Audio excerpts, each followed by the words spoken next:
Continuation కలభావమును చెప్తాడు కదా.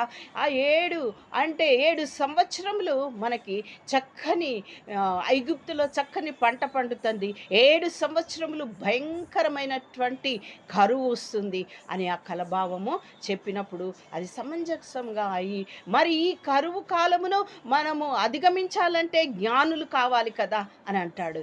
అని మరి అంటాడు కదా, ఆదికాండం 41:32లో ఫరో అంటాడు కదా, అతడు సేవకులను చూచి ఇతని వలె దేవుని ఆత్మ గల మనుష్యుని కనుగొనగలమా అని అనెను. దేవుని ఆత్మ మనలో ఉంటే మరి అందరూ కూడా మనల్ని కనుగొంటారు.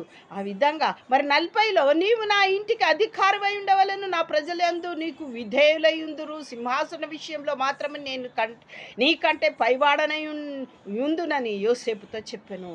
అంటే ఇక్కడ ఏంటంటే నీకంటే ఓన్లీ సింహాసనం మీద కూర్చుని నీకంటే అధికారం